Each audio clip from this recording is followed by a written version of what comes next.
I hear the familiar, but no less shocking ring of metal against metal as I enter the forest. Well, it's not Claude. It is the sound of a battle. Sparring knights, perhaps? But why would they be practicing in the forest? There are knights surrounding the perimeter of this forest, so I know that whomever is fighting has permission and reason to be here, but I cannot imagine what it is. I quietly weave my way through the trees, only stopping when I spot two men sparring at a distance. Quickly, I duck behind a tree. I stare wide-eyed at the sight before me. It sounds like... I'm imagining Rod's probably one of the two men. And in the beginning, he told us about all the things he's bad at. Like politics, history, sword. He's not very good at sword fighting. Does he need to master all these things before he's allowed to truly be worthy of Lucette? Is that why he's pushing so hard? He's burning the candle at like 5 different ends. That's the only thing I can think of.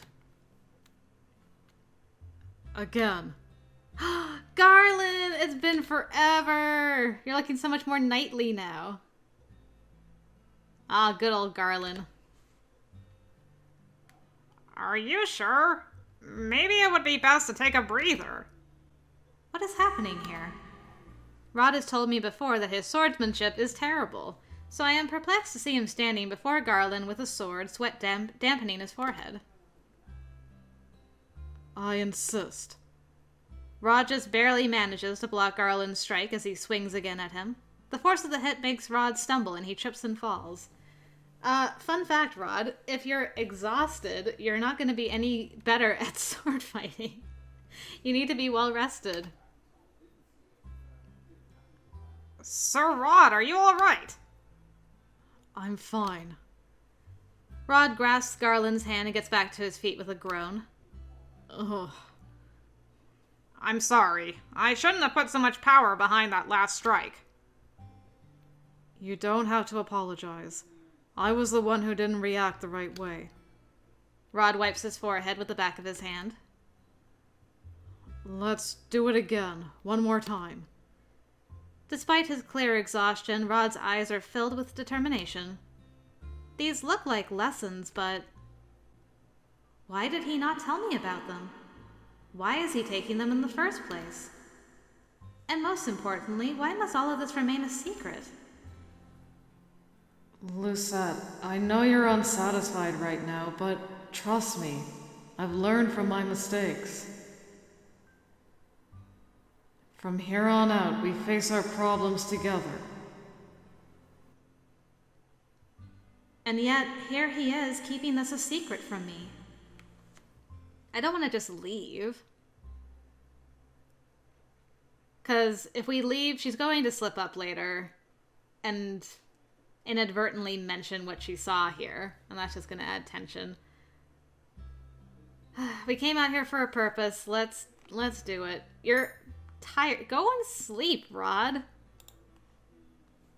I step out of my hiding spot and slowly walk toward the dueling pair. So this is where you've been. Rod jumps. Garland immediately falls to one knee, looking flustered. Your Highness! Hello, Garland. I'd like to talk with Rod alone. Garland rises to his feet and nods. Of course, Your Highness. Once Garland is gone, I turn to look at Rod expectantly. What's happening here? How did you find me? Answer my question. Em told you where I was, didn't she? It doesn't matter how I found out. Answer the question, Rod. Why do you continue to keep me in the dark? I want to help you. Rod shakes his head. I know. You want to help me, and I don't want you to worry, but, Lucette, this is something I can't accept your help with. Rod. Please. I know I'm worrying you, which is why I keep telling you not to worry about me. I'm not keeping secrets that will hurt you, I promise. In the long run, this will be better for both of us. I would find that more convincing coming from someone who does not look like he's running himself dry. I know. I know I have no right to keep asking you to be so patient, but please, I only need a little more time. I think back to our conversation in the throne room. Is this about needing time to find the right words? You could say that. Rod has always spoken more clearly through his actions than his words. I have been patient all this time. I suppose I can continue to be so. But I will not allow you to keep your secrets forever, Rod. I hope you know that. It's not for forever. In fact, it's not for much longer at all. Soon, everything will make sense. And when I explain everything, you can scream at me all you like. Fine. I'll see you later, then. I only had the energy to muster a weak smile before turning and heading back to the palace.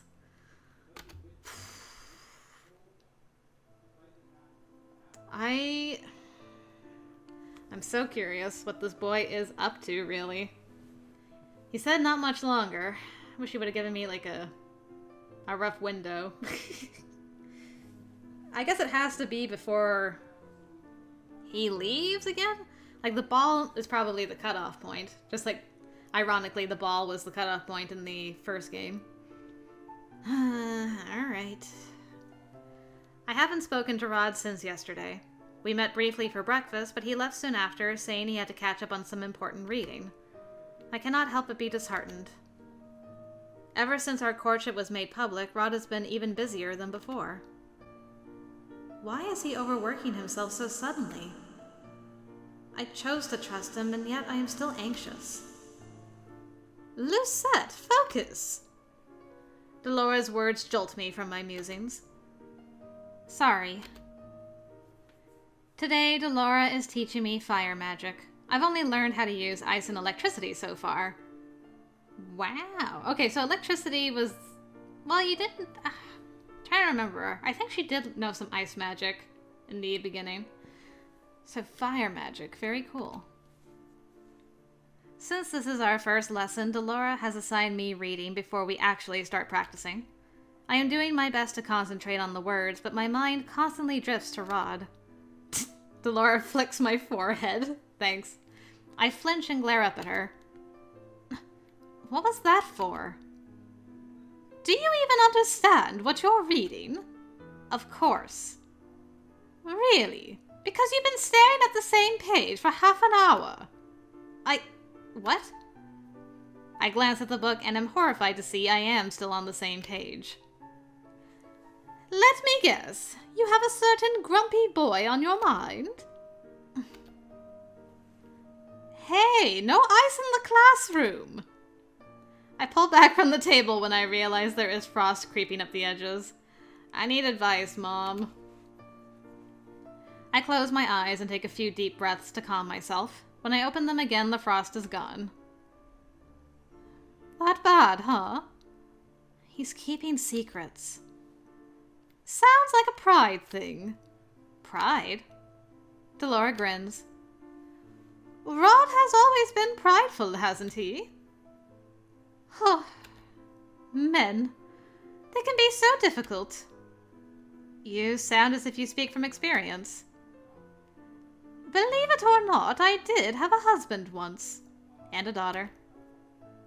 Her expression dampens. And a daughter. You did? Years ago. My husband was a human. He died many years ago. My little Lorea. Are you going to tell her what happened to Lorea on this?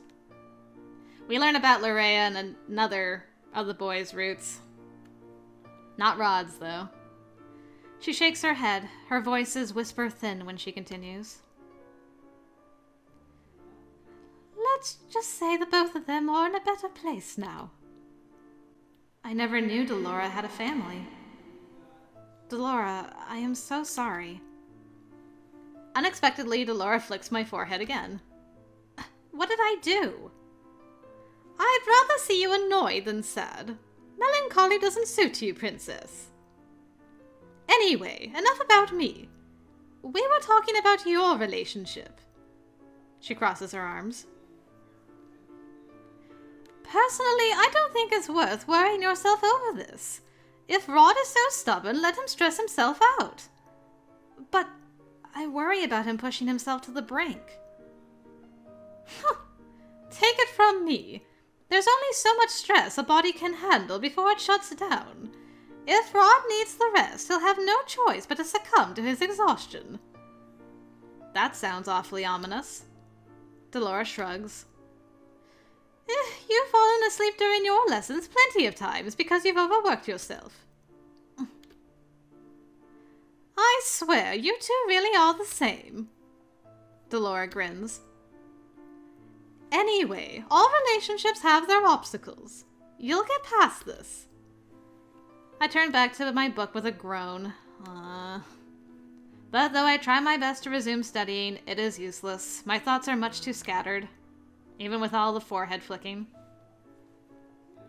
In the end, Laura leaves early, telling me she will return when I am in a better headspace, probably for the best. Dolores' words calm my nerves some, but my agitation still builds throughout the night. I glance at the faint sparks on my fingertips. I have to close my eyes and breathe to get them to disappear. An idea crosses my mind as I am concentrating. Dolores helped dispel some of my worries, if only temporarily. Perhaps it would help to speak to someone else about this. Someone who knows Rod better than me. Ooh. Emmeline or Ophelia? We should talk to Mom. We've talked to Emmeline a lot, and Rod does protect Emmeline, but there's some things only a mom will know. I want to talk to Ophelia. Oh, hello. I find Ophelia in the dining hall, seated in front of two maids holding up cloth samples. Good evening, Ophelia. Her expression brightens when she sees me. Oh, lovely. I could really use your help, dear. She gestures to the samples. Which color should we use for the ball? White with gold trimmings or velvet with blue? My eyes immediately settle on the white. The material is brighter, more eye-catching. White. White with gold trimmings it is. The maids bow before leaving the room. Now that that's done with, I need to make sure there are enough lilies for the festivities. Right. I keep forgetting the ball is in 2 weeks. Ophelia looks up. I'm assuming you did not come here to help me plan. What can I do for you, Lucette? She gestures to the chair in front of her, and I sit with a sigh. It's about Rod.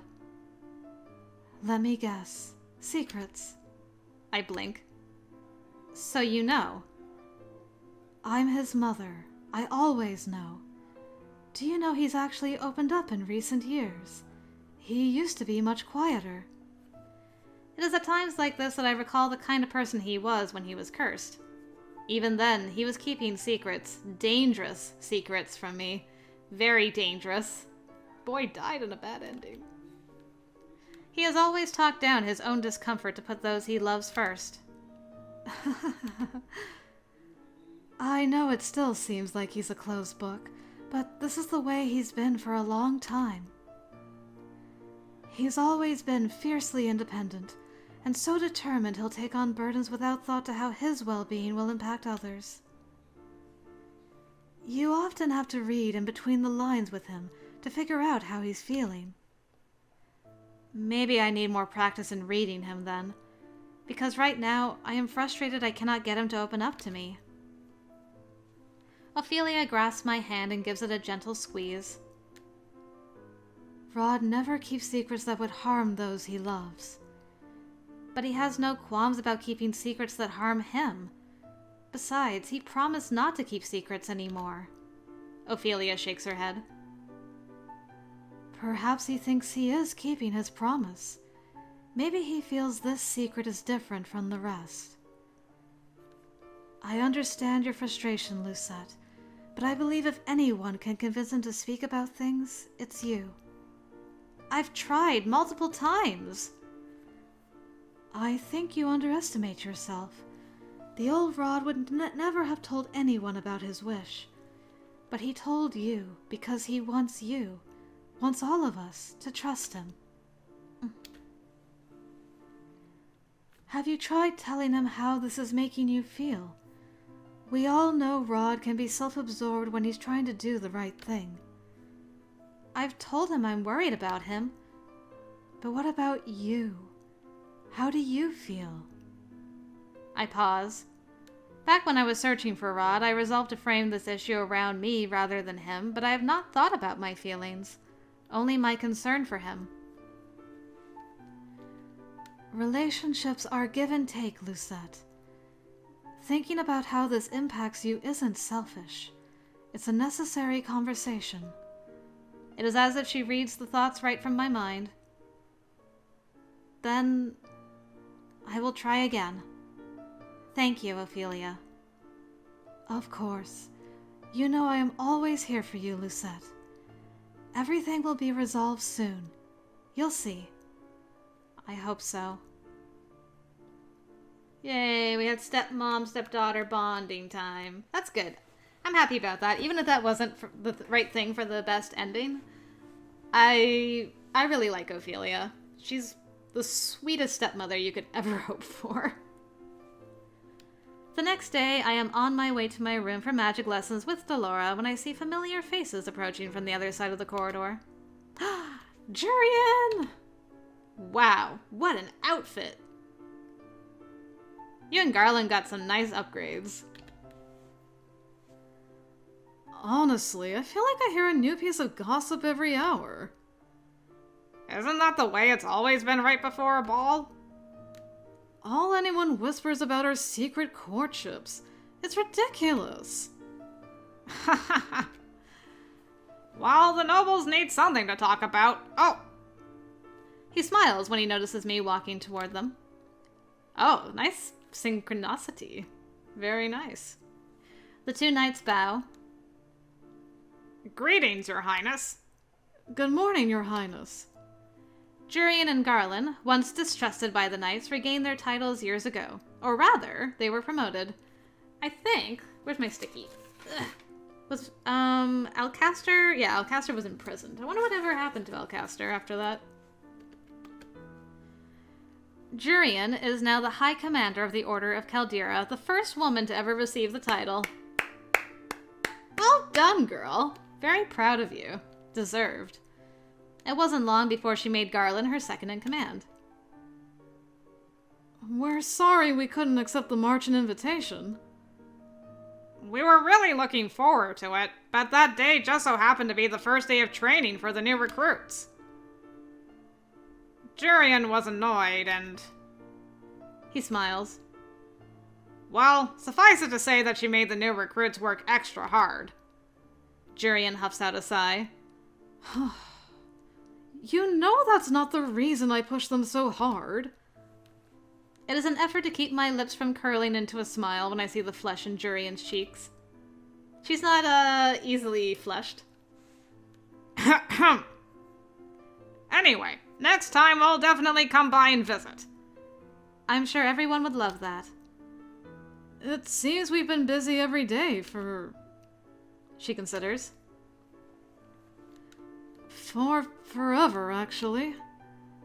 Have you at least had enough time off to treat yourself to some nights out? Jurian mumbles something beneath her breath as Garland blushes. This time I cannot help my smile. I found out the two of them were courting each other about a year ago. Yes. Oh, that makes me so happy. I was out on a midnight stroll when I saw them walking through the gardens hand in hand. Oh, it finally happened. Ah, well... He glances at Jurian, who looks moments away from bolting down the corridor. No need for details. I just wanted to make sure you two were doing well. We couldn't be doing better. Right, Lan? Some extra free time would be nice, but I'll take what we have. We'll be sure to make the next dinner, Princess. I'll look forward to it. As will we. They excuse themselves and I head off to my room. That's the best news I could have got so far. I have just pulled down one of the study books from my shelf when a voice causes me to jump in surprise. Princess! It's a little Sebby! Ah, look at him! The book falls from my hands as I whirl toward my bedside table where Sebby is for some reason sitting. Sebby? How did you get here? I lean down to pick up the book. I asked Emmeline to leave me here. She was going to wait around too, but she ended up having to leave early for her lessons.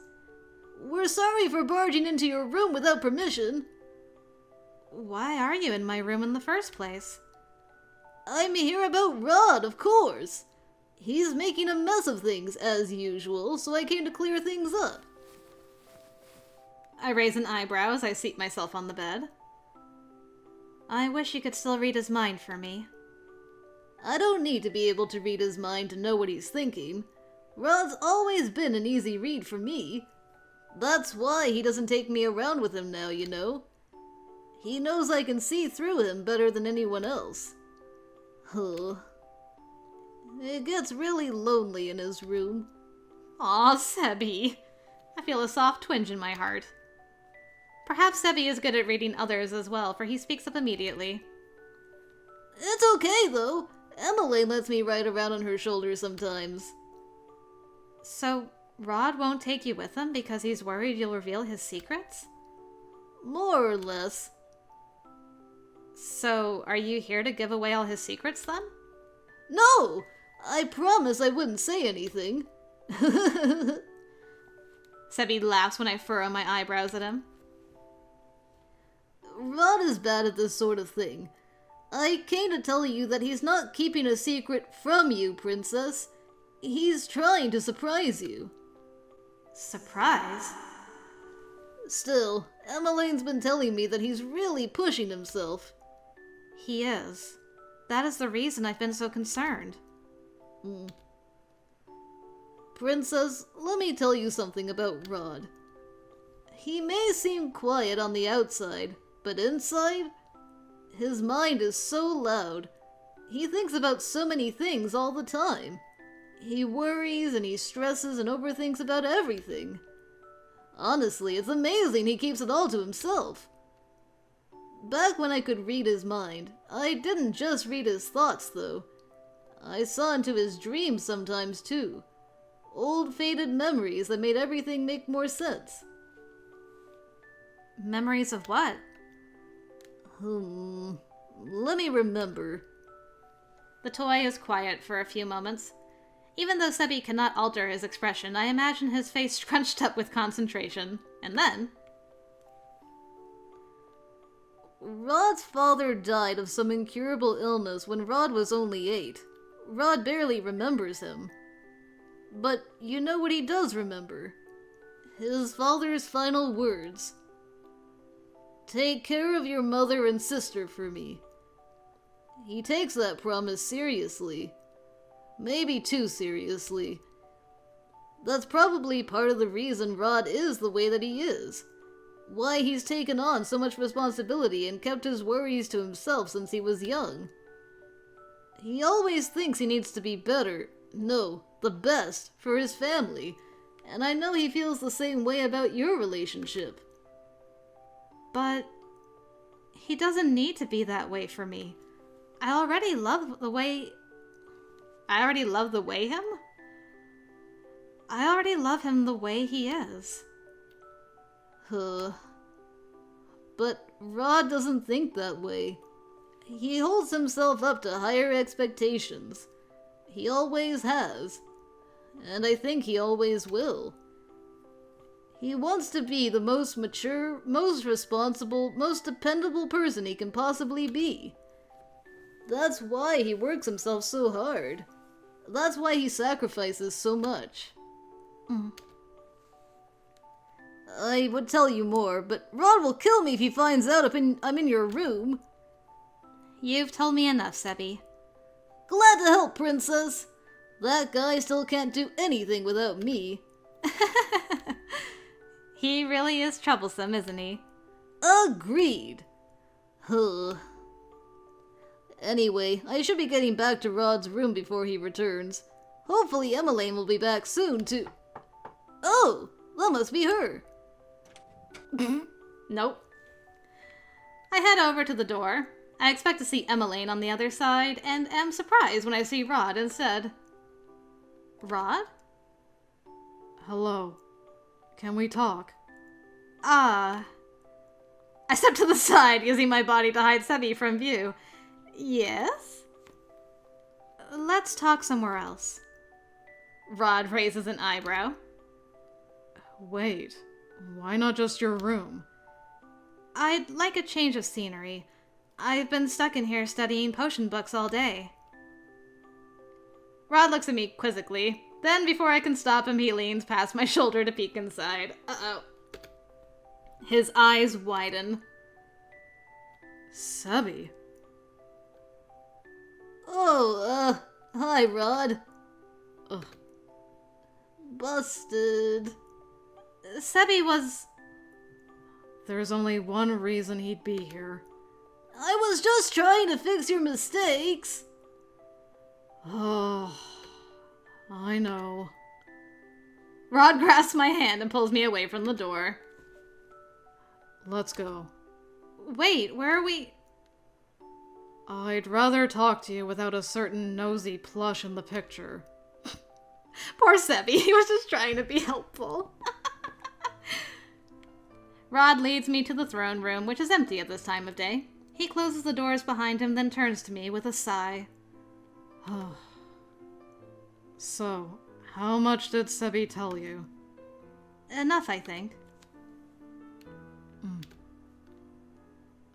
Lucette, I'm sorry. Before I can react, Rod wraps his arms around me from behind. Aw. Hi. I am shocked when he rests his chin on my shoulder. Shocked and then relieved. It is so nice to feel his touch again. I have missed it so much. Let me just look at that a little better. Yeah. I missed you, Rod. I missed you too. I shiver at Rod's warm breath against my ear. I spoke to the king today. With Father? Yes. I asked him for advice. How appropriate that I went to Ophelia with the same request today. To my mother. Oh, that was the right choice. Interesting. What did she say? That I needed to be clearer about my feelings. Oh, the king said something similar. He told me I should be more honest. That there was no point in secrecy if it led to mistrust. I've been so accustomed to keeping secrets for so long that I think I've forgotten how to tell the truth the right way. Secrets are comfortable. Well, keeping a secret makes me feel safe. There are less expectations, less disappointment, if you keep things from people. All I want is to make you proud of me. Everything I've done to make your life better. To make our life better. And these things I'm keeping from you. I promise, I've never kept them from you because I don't trust you. I just don't want you to worry about me. That's impossible, Rod. I'm realizing that now. The way I've been acting is selfish. The king made me see that.